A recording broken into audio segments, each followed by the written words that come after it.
Ang kwentong ito ay hango sa totoong buhay. Karanasan ito ni Rodante. Taong 1950, Kampokpok, Leyte.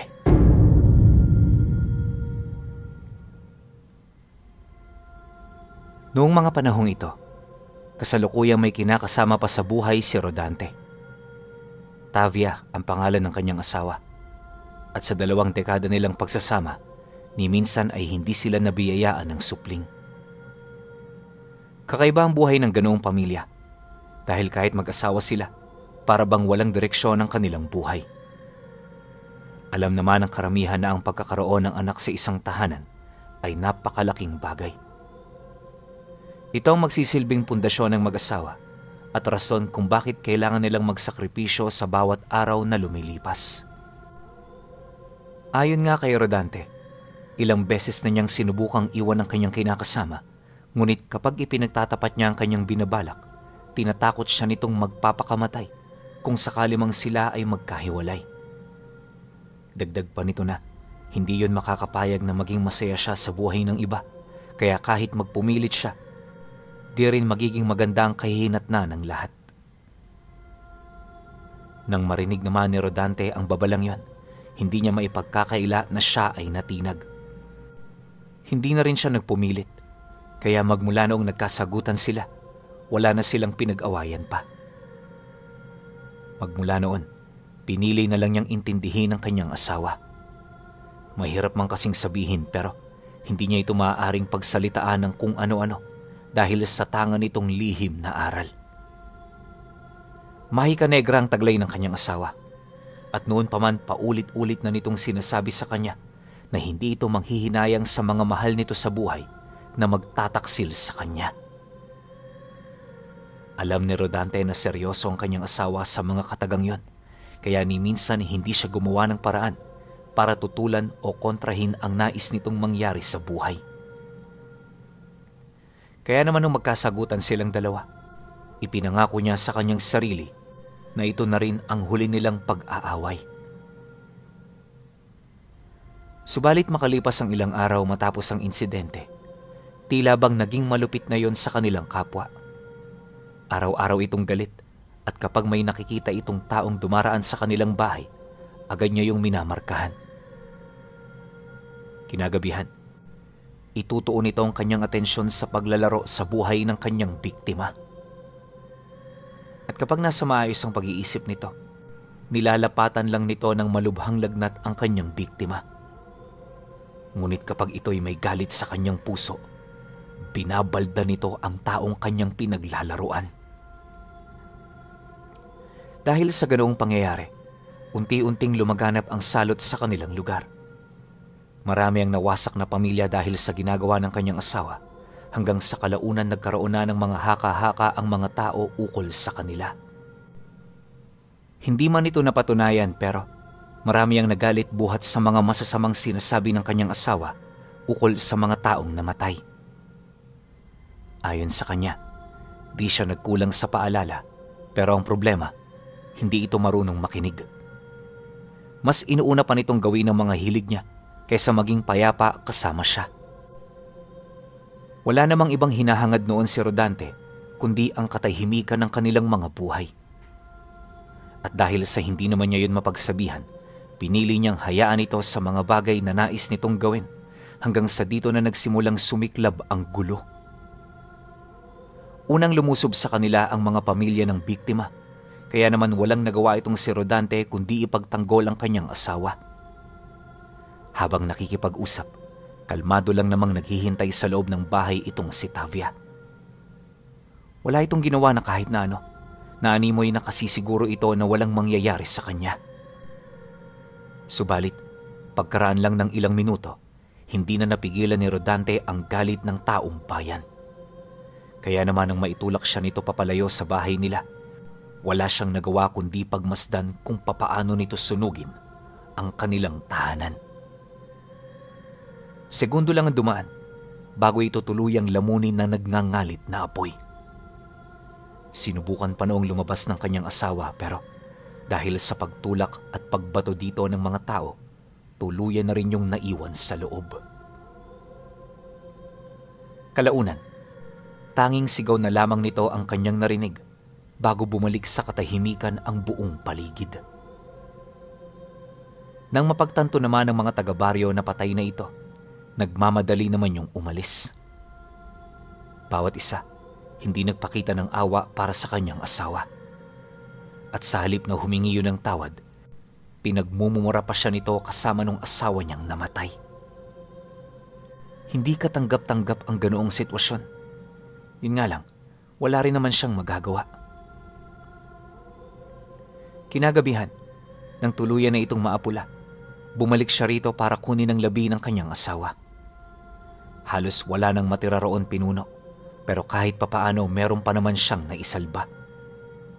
At nang mailigpit na niya ang mga buto, dinala niya yon sa kubo kung saan pansamantala siyang nanuluyan.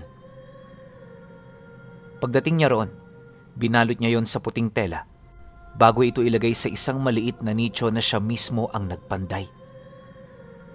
3 araw niya itong pinaglamayan bago yun tuluyang ilibing. At nung nagawa na niya ito, pinagsumikapan niyang ituon sa pagtatrabaho ang kanyang wisyo. Nais niyang makalaya sa kulungang nilikha ng kanyang isipan, ngunit habang tumatagal, tila bang naging imposible na para sa kanya na yon ay magawa. Habang patagal ng patagal kasing wala sa kanyang tabi ang kanyang asawa, bumibigat palalo ang kanyang loob. Dasal ng dasal noon si Rodante na sana'y pawiin na ng Panginoon ang ganoon niyang nararamdaman, pero hindi ito nangyari. At imbis na malagay siya sa payapa, napansin niya na parang gabi-gabi na siyang dinadalaw ng multo ng kanyang asawa. Noong una, nakakaya niya itong tiisin, pero sa katagalan halos ito na lang ang nagiging laman ng kanyang isipan.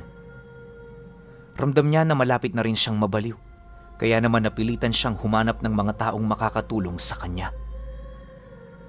Ngunit dahil sa kasalanan ng asawa niya, kung kaya't tinalikuran siya ng lahat ng kanyang mga kakilala. Ni isa walang kumausap at nagtangkang makinig sa kanyang mga nararamdaman. Bagay na naging daan upang sarilinin niya ang kalbaryo ng buhay niya. At pagkaraan ng ilang araw, sa kauna-unahang pagkakataon, ginambala na siya ng asawa niya. Ayon sa kanya, na sa loob ng 2 gabi, paulit-ulit niya itong naririnig na umiiyak sa labas ng kubo kung saan siya nakatira. Inuudyokan din siya nito na kunin ang bukong-bukong ng tuhod na kanyang inilibing para gawin umanong mutya. Dagdag pa ng kanyang asawa na sa pamamagitan ng parte ng katawan nitong ibinibigay sa kanya, muli silang magkakasama. Isang bagay lang din ang hangad nitong mangyari at ito'y walang iba kundi ang makapaghiganti. Naniniwala si Tavia na gagawin niya ng kanyang asawa, kaya nagpasya siyang gamitin ang natitira niyang lakas upang dito ay makapagparamdam. Nang marinig naman ni Rodante ang lahat ng iyon, unti-unti siyang binalot ng pagkalito. Halos hindi niya kasi mawari kung ano bang parte ng kanyang kaisipan ang kanya pang paniniwalaan. Anya, may parte ng utak niya na nagsisinungaling sa kanyang mga nakikita, pero kapag nakakaharap naman niya ang kanyang asawa, nawawala yun bigla. At pagkaraan ng 1 linggo, naging diretso na ang kanyang paniniwala. Alam ni Rodante na hindi ito bunga ng kanyang imahinasyon, kaya naman lahat ng sinabi ng kanyang asawa sinunod niya. At sa pagsapit ng kabilugan ng buwan, muli niyang inahon sa lupa ang naaagnas nitong katawan. Pagkuha niya ng mutyang tinutukoy nito, 7 araw niya itong binabad sa langis na may uling bago butasan at lagyan ng kwintas. Kahit malaki ang bagay na yon, di niya ito ipinapakita kung kani-kanino. Matapos niyang maisakatuparan ang hiling nito, dito niya na dahan-dahang sinunod ang iba pa nitong bilin. Ayon kay Rodante, na sa mga sandaling yon, iisang bagay lang ang kanyang rason kung bakit niya yon pinaunlakan. At ito ay walang iba, kundi ang pagnanais niya na muli silang magkasama. Kahit kasi napakasama ng asawa niya, Hindi niya may pagkakaila na minahal niya ito ng buong buo. At ngayong wala na ito, nakahanda siyang gawin ng lahat para lamang ito ay maibalik sa kanyang piling. Alam ni Rodante na isang pagkakamali ang ganoong kahilingan, ngunit aminado siya na ito lang ang paraan para magkaroon ng kapayapaan ang kanyang kaluluwa. Magmula rin kasi noong nakuha niya ang mutya, palagi nang nagpapakita sa kanya ang kanyang asawa. Marami na rin itong ibinubulong, na kesyo mabubuhay itong muli, bubuuin ito ang nasira nilang pamilya at magpapakalayo-layo na sila sa lugar na yon. Bagay na siya namang kanyang pinanghawakan. Kalaunan, buhat sa mga ritual at pagdarasal na patuloy niyang ginagawa, nararamdaman na niya na parang binabago na nito ang kanyang kamalayan. Hindi niya mawari pero magmula noong ginawa niya ito, para bang nawala na siya sa dati niyang pagkatao. Basta ang gusto na lang niyang gawin noon, sumunod ng sumunod sa lahat ng payo ng kanyang kinakasama. Dahil dito, kung kaya't lahat ng trabahador niya medyo napapabayaan niya. Hindi nagtagal, sa sobrang sangsang ng pinagtitirahan niyang kubo, naagaw na rin ito ang atensyon ng mga magsasaka na nagtatrabaho sa karatig palayan. At lingid sa kanyang kaalaman, na naisumbong na pala siya ng mga ito sa mga tiwaling tao na siya ring pumatay sa kanyang asawa. Isang gabi, habang tahimik siyang nagdarasal sa madilim na altar, may mga tao siyang narinig na nag-uusap-usap sa labas.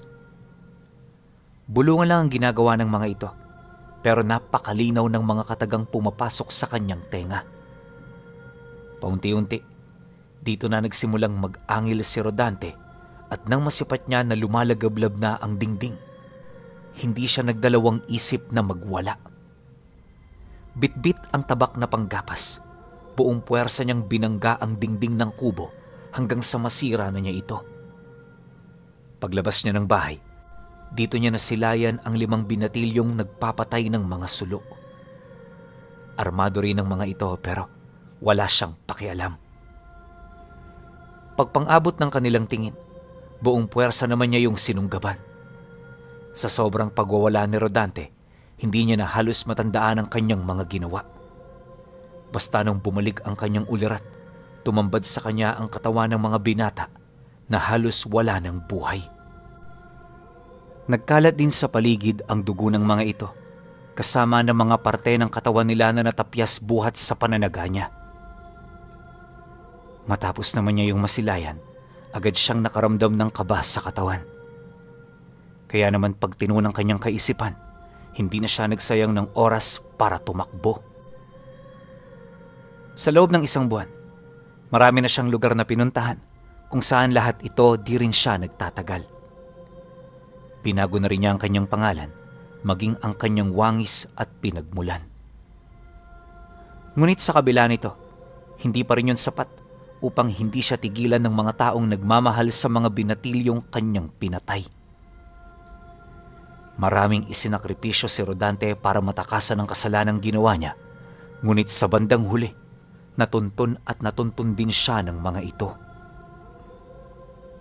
Kaya naman nang mapagtanto niya na wala na siyang matatakasan, pinili niyang puntahan ang pinakahuling lugar na nais niyang marating. At ito ay walang iba, kundi ang malawak na kagubatang minsang pinangasuhan nila ng kanyang asawa. Bukod sa marami sila roong alaala, dito rin nahubog ang pagmamahalan nilang dalawa. Naisip niya na, kung doon siya pupunta, posibleng tulungan siya ni Tavia. Nabanggit kasi noon ng kanyang asawa na mas malakas ang kaluluwa nito sa mga lugar na madalas nilang puntahan. Kaya naman habang wala pa ang kanyang mga kalaban, minabuti niyang gumawa ng matutuluyan. Nga pala pinuno, sa mga panahong yon kumakain na ng hilaw na karne ng hayop itong si Rodante. Isa kasi ito sa rebuelta ng kanyang mutya at paraan ito upang mapanatili yung buhay at may bisa. Noong una medyo nandidiri pa siya sa ganoong pagkain, pero sa katagalan, nakasanayan na rin niya. At alam niyo ba, kapag kumakain ka ng hilaw na karne ng hayop, mas matagal kang makakaramdam ng gutom? Yun nga lang, wala siyang ideya sa magiging epekto nito kapag ang kumain dito ay isang ordinaryong tao. Dagdag pa niya na, kahit gano'n na siya, mariin niyang ipinaglilinaw na hindi siya aswang. Malayong malayo siya sa mga ganoong uri ng nilalang at kailanman hindi niya pinangarap na maging ganun. Kaya lang naman siya nagiging weirdo ay dahil sa tangan-tangan niyang mutya. Pagsapit ng gabi noong mismong araw, hindi pa gaanong kaperpekto ang bahay na kanyang ginawa. May mga butas pa ito sa dingding, pero sapat na ang bubong nito upang magkaroon siya ng masisilungan sa gabi. Nakapikit man ang mata at akalain mong malalim na ang pagkatulog, patuloy pa ring umiikot sa lugar ang kanyang kamalayan. Kaya naman konting kaluskus lang, agad siyang magigising para ipagtanggol ang kanyang sarili laban sa mga kalaban. Dahil dito, kung kaya't nagagawa niyang makapagpahinga at mabantayan ng maayos ang sarili niya. Bandang 9:00 ng gabi, bahagyang napamulat noon si Rodante nang may marinig siyang kakaibang huni. Alam niya na hindi ito hayop, kaya nang marinig niya ito, di na siya nakapagpahinga ng maayos. Gayunpaman, pilit niyang pinakalma ang kanyang sarili at hanggat maaari hindi siya gumawa ng mga hindi inaasahang galaw. Nasisiguro niya kasi na mararamdaman ito ng mga nilalang na siya namang maaaring maging daan upang hindi na ito lumapit sa kanyang kinaroroonan. Maya-maya pa, dito niya na narinig ang paglapag ng 2 dambuhalang ibon sa ginawa niyang bakuran. Pagramdam niya sa mga itong naglalakad na papalapit, kampante naman siyang umupo sabay titig sa mga ito. "At ano ang binabalak ninyo?" wika ni Rodante habang unti-unting binabalot ng maitim na presensya. Nang maramdaman naman yon ng mga nilalang, bigla itong napahinto sa pag-usad. Kaswal din siya nitong tinitigan na animoy wala itong binabalak na masama. Ilang segundo pa ang lumipas, nilamon ng apoy ang mga anyo nila kasabay ng paglitaw ng wangis na tao nitong itsura. Sa isang kisap mata, bumungad sa kanya ang matandang lalaki at matandang babae na uugod-ugod na. Sa estado ng mga ito, mukhang hindi malabo na yon ay mag-asawa, kaya naman ang masipat niya ang dalawa, minabuti niyang ibaba na rin ang armas na kanyang hawak. Sa puntong yun kasi, napagtanto niya na hindi yun pumunta para siya ay paslangin, bagkus pumunta ang mga ito para makipag-usap. Ano man ang pakay nito sa kanya, naniniwala siya na meron itong kaugnayan sa mutya na kanyang tangan. Pagharap naman nilang tatlo, kaswal siyang naupo sa dulong bahagi ng kanyang kubo. Kalmado rin niyang pinagmasdan ng dalawa nang walang kahit na anong bahid ng pagkasindak at takot sa muka. Maya-maya pa, nang masipat naman ng mga ito ang kanyang katapangan, dito na nagsimulang humagigik ang matandang lalaki. Pagpang-abot ng kanilang tingin, agad yung nagwika sa kanya ng, "Nabulabog kami dahil sa dala mong mutya. Pugad namin ang lugar na ito, pero dahil espesyal ang pumunta, hahayaan ka naming makisilong at makisukob dito. Matanong ko lang, ano ang pakay ng aming bisitang pandangal? Bakit ka naligaw sa lugar na ito nang nag-iisa at walang direksyon sa buhay?" Nang marinig naman ito ni Rodante, agad naman niyang napansin ang mga bulong ng asawa niya. Dahil dito, kung kaya't nagkaroon siya ng ideya sa kanyang mga isasagot. "Dahil merong humahabol sa akin para paslangin ako. Matagal na nila akong hinahanap, kaya nakakasiguro ako na kahit dito, matutunto nila ako. Kaya naman ako nakikisilong sa inyo, ay dahil na rin sa bulong ng aking asawang si Tavia. Ayon sa kaluluwa niya, kayo ang susi para kami ay magsamang muli. At sa tulong ninyo, malulupig namin ang aming mga kaaway. Pasensya na kayo, pero sa mga oras na ito, hinahangad ko ang inyong tulong." Pagkasambit naman niya ng mga katagang yon, bigla namang tumutol ang mag-asawa. Ayon sa matanda, labas sila sa ganoong gulo. Dahil unang-una, hindi naman sila sangkot dito. Mariin din siya nitong pinaalalahanan na kahit na anong mangyari, wag na wag niyang ipapasok ang gulo sa kanilang teritoryo. Dagdag pa ng mga ito na kung ayaw niya ng karagdagang isipin, mas mainam na umalis na lang siya sa lugar na yon. Matapos naman itong makapagwika, may hinahon itong humingi ng tawad sa kanya ukol sa naging pasya nila. Pasensya ka na, iho. Pero kahit asawa mo pa ang kaibigan naming manunumpa, hindi kami magpapatinag sa'yo. Laban mo yan, kaya kaharapin mo ng buong tapang at may paninindigan. Sige na, umalis ka na hanggat meron pang natitirang oras. Wika ng matandang lalaki. Matapos naman yung mailahad ng matanda, dahan-dahan siya nitong tinalikuran. Ngunit hindi pa man ito nakakalayo, bigla itong natigilan nang may maramdaman itong isang kakaibang nilalang na umahon mula sa ilalim ng lupa. Napansin din nila ang pagliwanag ng tinatago niyang mutya, kaya naman kahit papaalis na ang mga ito, napilitan niyong manatili.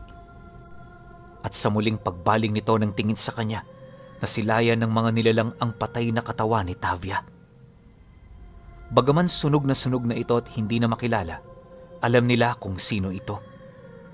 Kapansin-pansin din ang hawak nitong 2 punyal na parabang hindi yun bumalik para makipag-usap sa kanyang mga kaibigan. Dahil sa pangyayaring yon, walang nagawa ang 2 kundi ang mapaluhod habang malakas na inilalapat sa lupa ang mga ulo nila. Hingi rin ito ng hingi ng kapatawaran, buhat sa pagiging tampalasa nila at kawalan ng respeto sa kinakasama nito. Matapos naman yung mailahad ng mga nilalang, hindi ito nagdalawang isip na ipahiram ang kanilang lakas sa demonyong lumitaw sa kanilang harapan. Nang marinig naman ni Rodante ang sinabi nito, dito na siya napatayo dala ng matinding pagkagulat.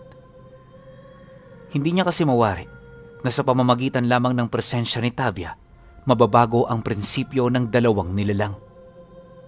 Kung hindi rin siya nagkakamali, ang mga nilalang na napasuko nito ay pawang mga gabunan at dalubhasa na sa kanilang mga larangan. Kaya naman hindi niya halos maisip kung papaano ito nagawa ng kanyang asawa. Pagkatapos nito, agad namang naglahong parang bula si Tavia. Sinabayan niyo ng pagtahimik ng buong paligid hanggang sa ang tanging narinig na lamang nila ay mga huni ng ibon.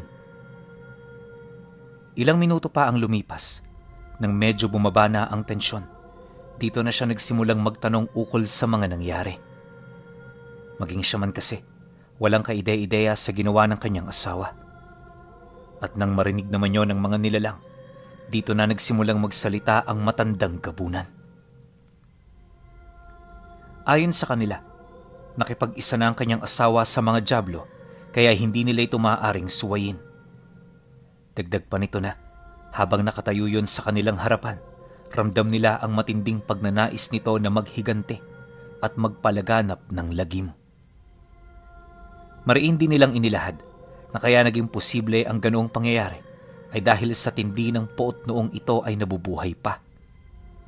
Nakakasiguro rin silang ginagamit siya nito at ang nagpapalakas dito ay ang mutsyang nakuha niya. Matapos naman yung marinig ni Rodante, hindi siya natinag sa pinagsasasabi ng 2. Sa puntong yun kasi, mas malakas sa kanyang tenga ang mga bulong at tawa ng kanyang asawa. Madalas itong nangyayari kapag merong mga taong nagpupumilit sumira sa kanyang mga paniniwala. Maya-maya pa, nang wala nang sasabihin ng matanda, ni isa sa mga inilahad nito wala siyang naintindihan.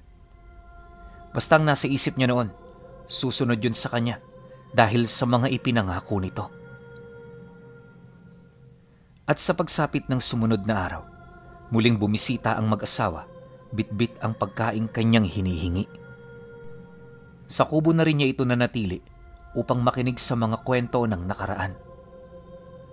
Sadyang naiintriga kasi ang mga nilalang dahil sa hindi nito halos maisip kung saan nagmula ang matindi nilang ugnayan kahit walang anak na namamagitan sa kanilang dalawa.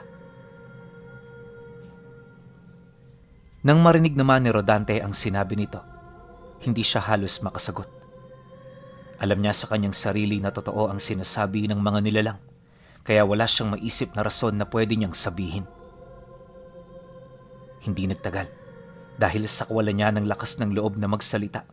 Dito na nagpatuloy ang pagtanong ng mga ito hanggang sa napilitan na siyang gumamit ng dahas. Paghawak niya sa kanyang mutya at pag-usal niya ng mga buhay na salita, agad namang nanghina at napaluhod ang mga nilalang. Noong una sinubukan pa nitong magmatigas sa kanya, pero dahil sa lakas ng karga niya, wala rin yung nagawa kundi ang manahimik. At nang matapos na ang pagtatanong ng mga ito, mariin niya yung inutusan na magbantay na lang kaysa magsayang ng oras sa kanilang kasaysayan.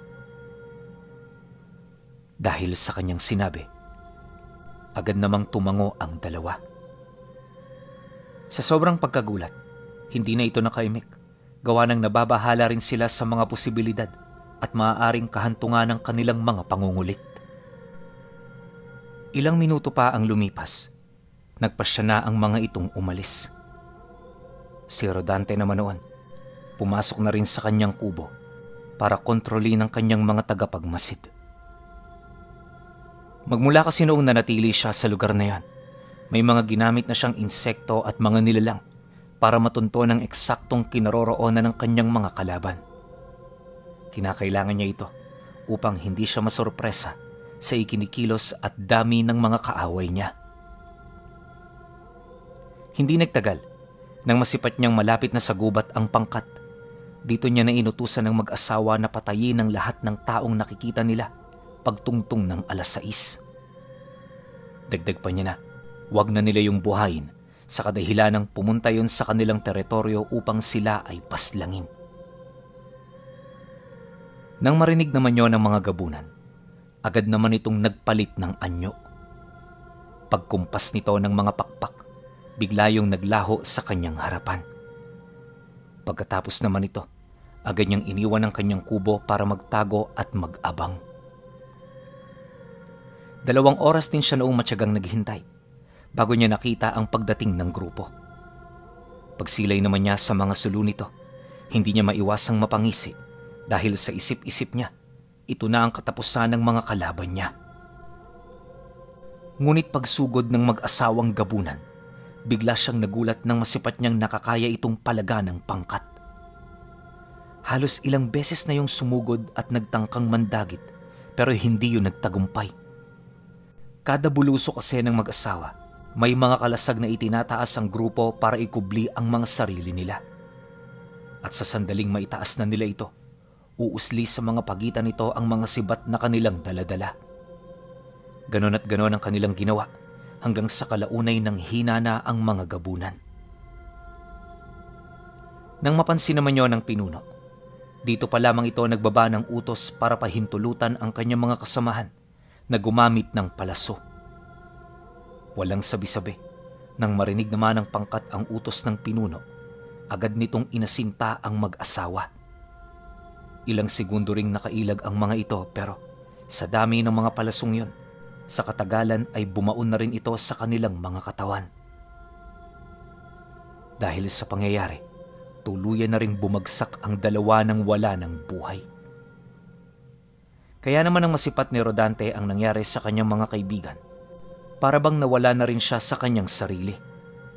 Sa sobrang galit niya, hindi siya nagdalawang isip na harapin ang pangkat. Pero lingid sa kanyang kaalaman na ang ginawa niyang yun ay isang pagkakamali. Dahil sa pananaig ng galit, hindi na niya napansin ang kaliit-liitang detalye ng bitag na ginawa ng mga ito, kung kaya't pagharap niya rito, agad siyang nahuli ng lambat na gawa sa buhay na salita. Dali-dali yung pumalibot sa kanya, kung saan habang tumatagal siya sa loob nito, lahat ng kanyang karga ay unti-unti na ring nalulusaw. Maya-maya pa, narinig na lamang niyang nabiyak na sa dalawa ang tangan niyang mutya. Sinabayan ito ng malakas na pag-atungal ng kanyang asawa bago yun tuluyang maglaho sa kanyang wisyo. At pagkatapos nito, agaran siyang nawala ng malay. Hindi nagtagal, nang manumbalik na ang kanyang ulirat, nadatnan niya ang kanyang sariling nakahiga sa isang lumang silid. Napakaganda ng silid na yon, na kahit simple mararamdaman mo ang katahimikan dito. Sa pagpapatuloy naman ng kanyang pagmamasid, dito niya nakita ang isang matandang lalaki na kanina pang nakatayo sa tabi ng pinto. Kaya naman ang magpang-abot ang kanilang paningin, napangiti lang naman yun sa kanya habang nagwiwi ka ng, "Mabuti naman at malaya ka na. Huwag kang mag-alala, Rodante. Nasa mabuti kang kamay. Kaya bago ka mag-isip ng kung ano-ano, pakinggan mo muna ang mga sasabihin ko." Pagkasambit dito ng matanda, agad yung nagpakilala bilang isang antingero. Ayon dito, grupo sila ng mga taong may alam sa lihim na karunungan na naghahanap ng mga nilalang na nagtatangan ng hindi masukat na kapangyarihan. Dagdag pa nito na, kaya siya nito natunton ay dahil sa napakabigat niyang aura. Yon ang naging gabay nila upang hindi yun mawala sa kanilang paningin. Mariinding inilahad ng matanda na ngayong malaya na siya, susubukan nilang baguhin ang kanyang nakaraan upang hindi na siya balikan ng sumpa ng kanyang asawa na siyang nag-utos sa kanya na kunin ang mutya ng tuhod ng asawa ni Rodante.